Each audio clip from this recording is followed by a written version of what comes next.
And if anybody wants to protest what we do or violate what we want, we just turn off their chip. That's right, microchips.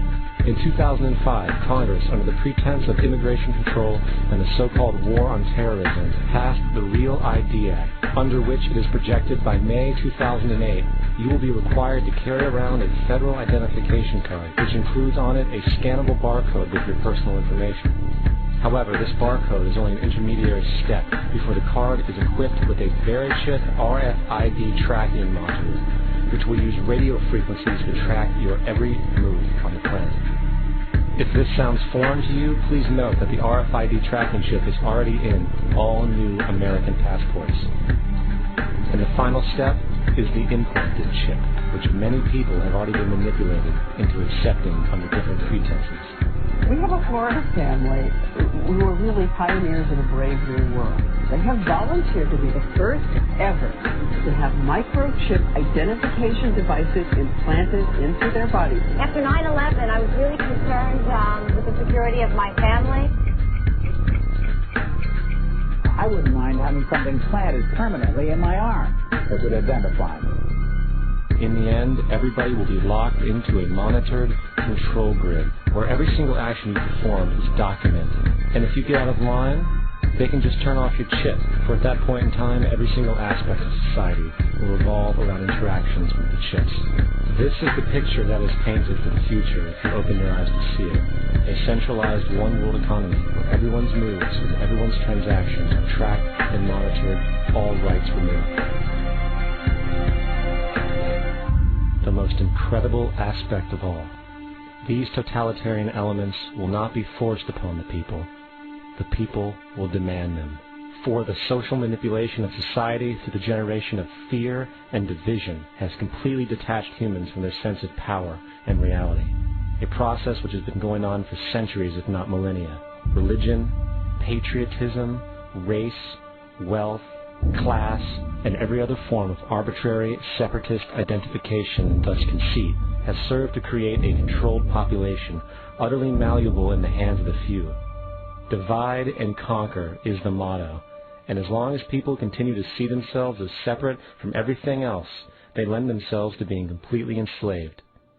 The men behind the curtain know this, and they also know that if people ever realize the truth of their relationship to nature, and the truth of their personal power, the entire manufactured zeitgeist they prey upon will collapse like a house of cards.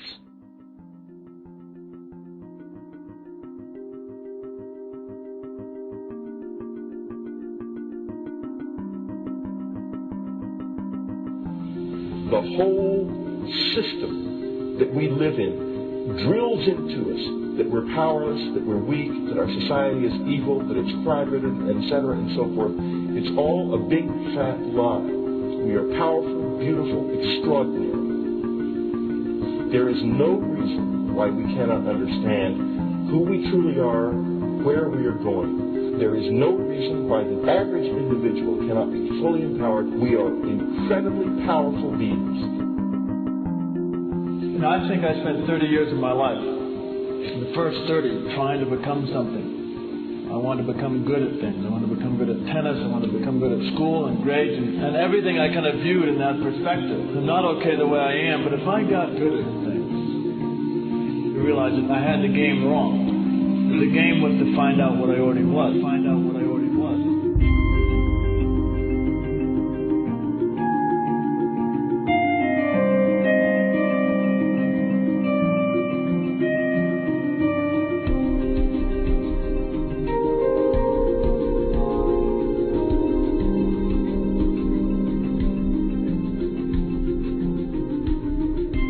Now, in our culture, we've been trained for individual differences to stand out. So you look at each person, the immediate hit is brighter, dumber, older, younger, richer, poorer, and we make all these dimensional distinctions, put them in categories and treat them that way. And we get so that we only see others as separate from ourselves in the ways in which they're separate. And one of the dramatic characteristics of experience is being with another person and suddenly seeing the ways in which they are like you, not different from you. And experiencing the fact that which is essence in you and which is essence in me is indeed one. the understanding that there is no other. It is all one.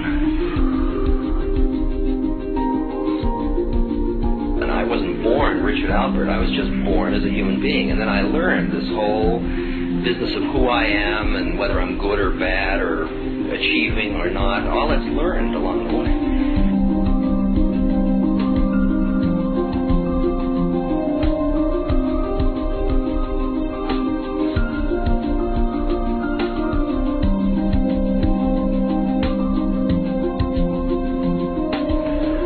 The old appeals to racial, sexual, religious chauvinism, to rabid nationalist fervor are beginning not to work. A new consciousness is developing which sees the earth as a single organism and recognizes that an organism at war with itself is doomed.